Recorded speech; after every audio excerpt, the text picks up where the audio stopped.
नमस्कार दोस्तों, मैं Anant Kumar BCC math YouTube channel में आपका स्वागत करता हूं। सबसे पहले सभी को नव वर्ष की बहुत बहुत शुभकामनाएं।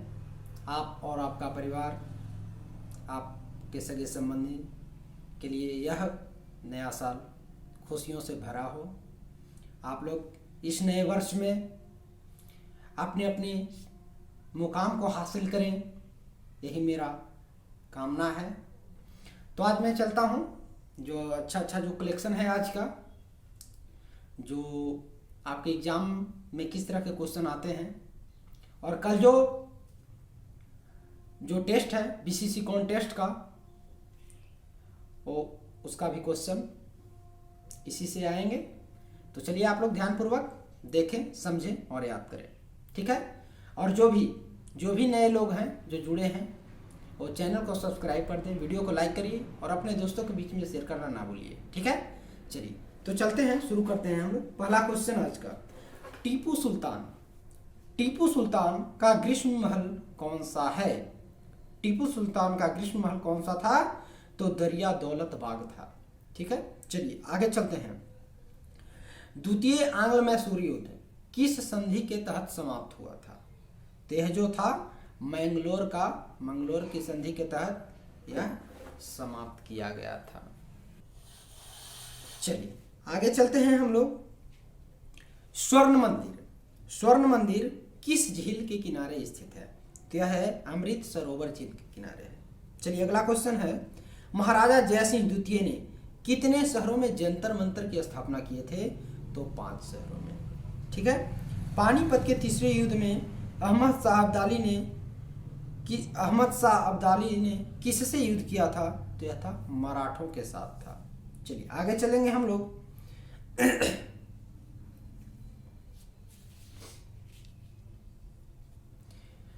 मीर कासिम ने मुर्शिदाबाद से अपनी राजधानी कहाँ बनाई थी? मुंगेर बनाई थी, ठीक है। चलिए आगे चलते हैं। सिखवाद का प्रवर्तन कब हुआ? सिखवाद का प्रवर्तन कब हुआ? तो यह जो हुआ था आपको 1500 ईस्वी में। उसके बाद आगे चलते हैं हम लोग। गुरु नानक ने उपदेश दिया, गुरु नानक ने कैसा उपदेश दिया था? मानव बंधुत्व का, ठीक है। चलिए आगे चलते हैं। गुरुमुखी लिपि किसके द्वारा विकसित की गई थी? गुरुमुखी लिपि किसके द्वारा विकसित की गई थी? तो यह जो था आपको गुरु अंगद द्वारा, ठीक है। चलिए आगे चलते हैं हम लोग। आदि ग्रंथ किसने संकलित किया था? तो यह थे गुरु अर्जुन देव। आदि ग्रंथ किसने संकलित किया था? गुरु अर्जुन देव ने किया था। चलिए आगे चलेंगे। सिख गुरु अर्जुन देव किसके समकालीन थे? सिख गुरु अर्जुन देव किसके समकालीन थे? किसके शासन काल में थे? तो इसका जो आंसर जो है, यह गुरु अर्जुन देव जो थे अकबर और जहांगीर दोनों के शासनकाल में रहे थे, ठीक है। अगला, मुगलों से लड़ने वाला सिख गुरु कौन था? मुगलों से लड़ने वाला सिख गुरु कौन था? गुरु गोविंद सिंह। चलिए आगे चलते हैं। शिवाजी के साम्राज्य की राजधानी कौन सी थी? शिवाजी के साम्राज्य की राजधानी कौन सी थी? रायगढ़, ठीक है। मराठा योद्धा शिवाजी के पिता कौन थे? तो इनका आंसर है शाहजी। चलिए ठीक है, अब आगे चलते हैं हम लोग। अहिल्याबाई रानी थी, कहाँ की रानी थी? तो मालवा की। चलिए आगे चलते हैं हम लोग अगला क्वेश्चन की ओर। माहेश्वर किस मराठा रानी की राजधानी थी? माहेश्वर किस मराठा रानी की राजधानी थी? तो इसका आंसर है अहिल्याबाई होलकर की राजधानी थी। चलिए आगे चलते हैं हम लोग। भारत के सिविल सेवा का जनक किसे माना जाता है? तो इसका आंसर है लॉर्ड कॉर्नवालिस, ठीक है। चलिए आगे चलेंगे। पहला एंग्लो बर्मी युद्ध कब हुआ? तो इसका आंसर है 1824 से 1826 में हुआ था। चलिए आगे चलते हैं। अगला क्वेश्चन है, भारत पर अहमद शाह अब्दाली के आक्रमण का तत्कालीन कारण क्या था? तो धन संपत्ति से उसका आकर्षण था। कारण यही था कि यहाँ पे धन संपत्ति ज्यादा था, जिसके कारण उन्होंने आक्रमण किया था। ठीक है, चलिए आगे चलते हैं। अगला जो है कि पंच पियारा प्रथा को आरंभ करने वाले कौन थे? तो गुरु गोविंद सिंह थे। ठीक है, चलिए अगले चलते हैं। अमृतसर शहर के संस्थापक कौन थे? तो गुरु रामदास। ठीक है, चलिए आगे चलते हैं हम लोग। 1708 ईस्वी में गुरु गोविंद सिंह की हत्या किस जगह पर हुआ था? तो नांदेड़ में हुआ था। ठीक है, चलिए आगे चलते हैं। इसके आगे क्वेश्चन जो है, फ्रेंच इंडिया की राजधानी कौन सी थी? तो पांडिचेरी थी।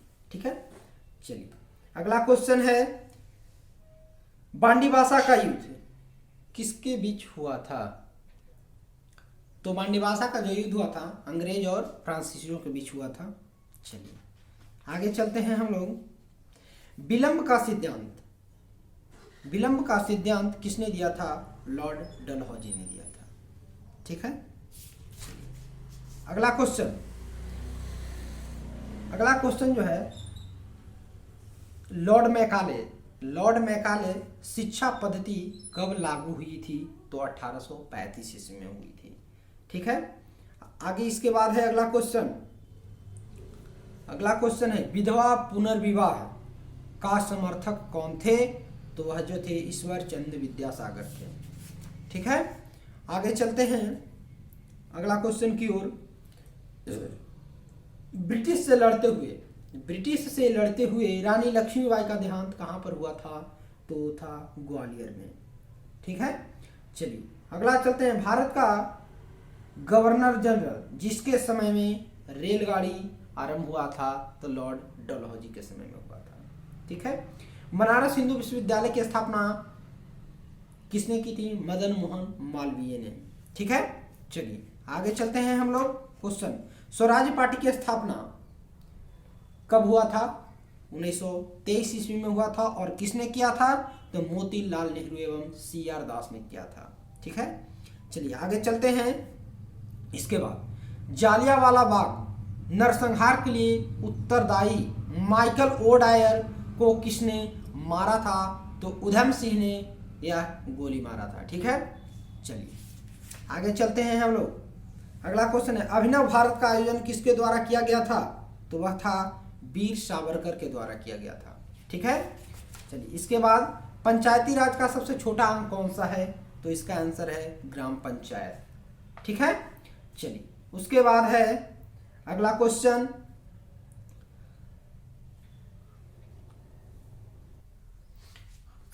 है कि न्यूक्लियस में परमाणु क्रमांक किसको दर्शाता है? तो वह है प्रोटॉन को दर्शाता है। ठीक है, आगे है, एक हाइड्रोजन एटम में कितने न्यूट्रॉन होते हैं?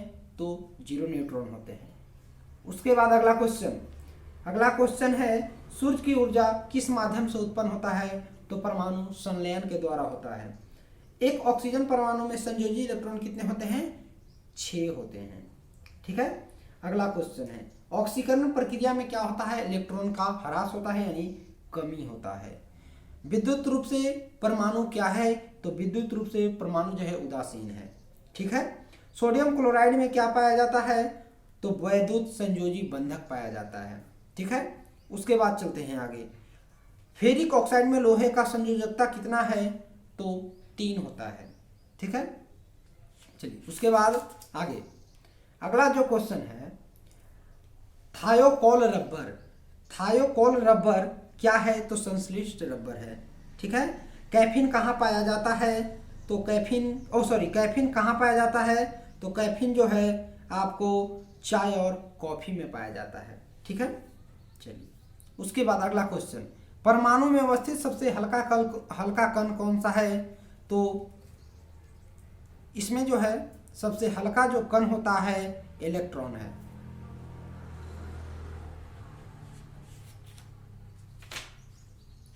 चलिए आगे चलते हैं हम लोग। अगला क्वेश्चन है, हीमोफीलिया कैसा रोग है? तो एक अनुवांशिक रोग है। एक्यूपंक्चर में अधिक प्रचलित है? तो क्या है, एक्यूपंक्चर जो है चीन में ज़्यादा प्रचलित है।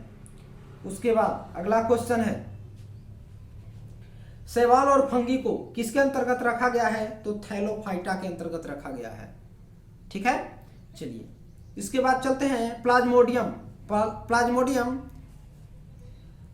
किस परजीवी के कारण होता है? तो यह है मलेरिया। प्लाज्मोडियम परजीवी के कारण क्या होता है? सॉरी, मलेरिया होता है। ठीक है, अगला क्वेश्चन, अगला जो क्वेश्चन है, हाइड्रा में रक्त नहीं होता है पर वह क्या करता है? श्वसन करता है। ध्यान रखेंगे आप लोग इस बात का। चलिए, गर्भावधि में भ्रूण माता के गर्भाशय में रहता है। ठीक है, अगला है, ध्यान दीजिएगा कि जीभ के सबसे अगले छोर पर रहने वाली स्वाद कलिकाओं से मीठे स्वाद का पता चलता है ना? मीठा स्वाद किससे पता चलता है? तो अग्रभाग में जो क्या बोलते हैं, स्वाद कलिका होता है, जो छिद्र होता है, उसके द्वारा पता चलता है। ठीक है, चलिए अपेंडिस। अपेंडिस जो है कहाँ होता है? तो बड़ी आंत में होता है। ठीक है, अगला क्वेश्चन जो है,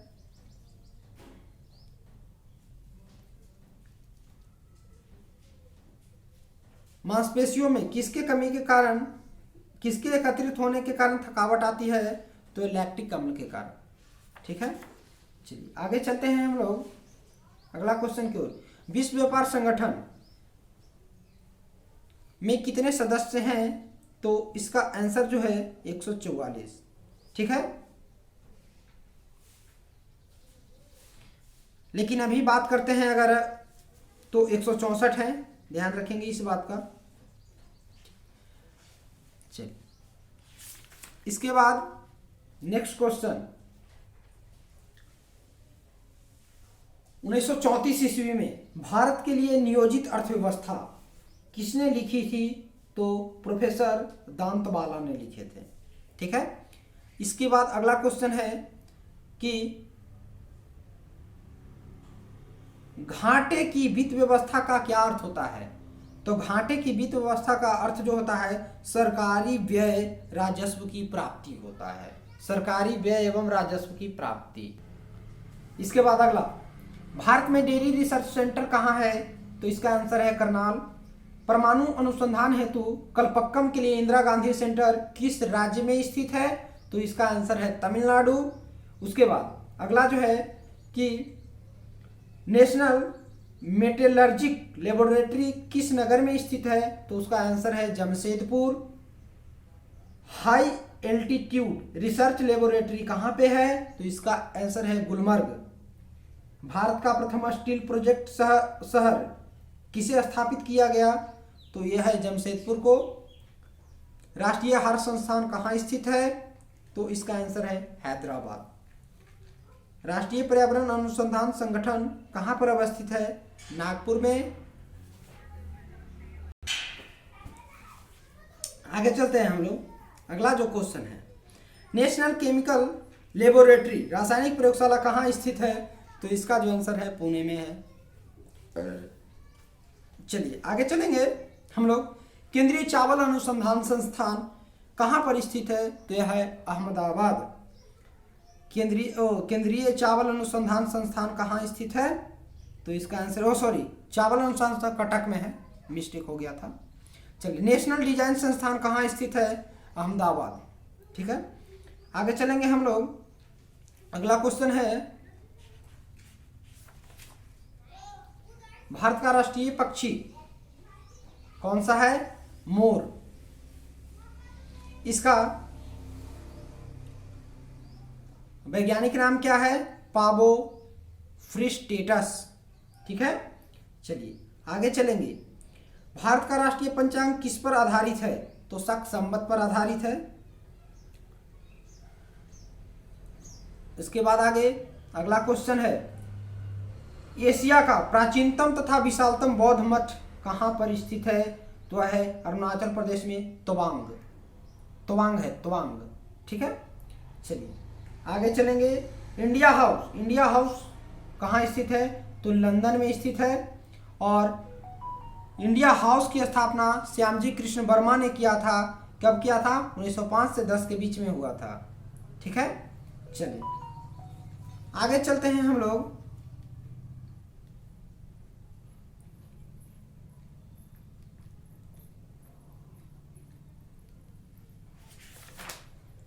किताब द इनसाइडर के लेखक कौन से हैं?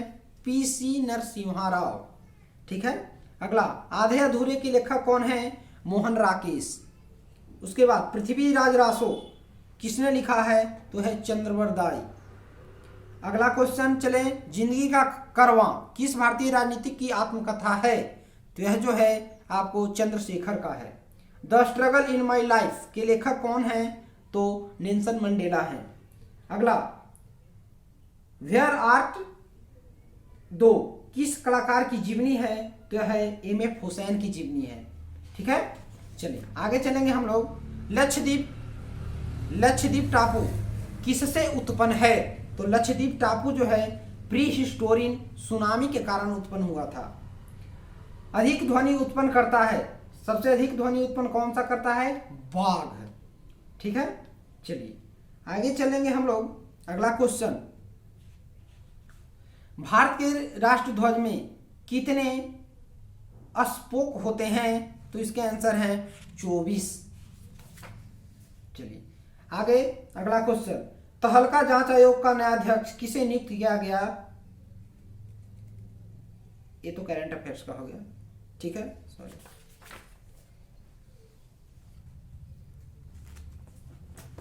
चलिए अगला क्वेश्चन जो है, यदि पृष्ठीय क्षेत्रफल घटा दिया जाए तो पृष्ठ पर कार्यरत दाब क्या होता है? तो पृष्ठ पर कार्यरत दाब जो होता है बढ़ जाता है दोस्तों। ठीक है, चलिए आगे बात करते हैं। निर्वात में प्रकाश की चाल कितना मीटर पर सेकंड होता है? तो 3 × 10⁸ मीटर प्रति सेकंड होता है। आगे चलते हैं। हरे घास का रंग हरा दिखाई देता है क्योंकि यह हरे रंग के प्रकाश को वापस हमारी आंखों तक परावर्तित कर देता है। ठीक है, चलिए प्राथमिक रंग कौन कौन से हैं? लाल, हरा और नीला। ठीक है, चलिए आगे चलते हैं हम लोग। टिंडल प्रभाव प्रकाश किस रूप से संबंधित है? तो यह प्रकीर्णन से संबंधित है। सोनार का पूरा नाम क्या है? Sound navigation and ranging. Sonar का फुल फॉर्म जो होता है साउंड नेविगेशन एंड रैंगिंग होता है। ठीक है, चलिए आगे चलते हैं हम लोग।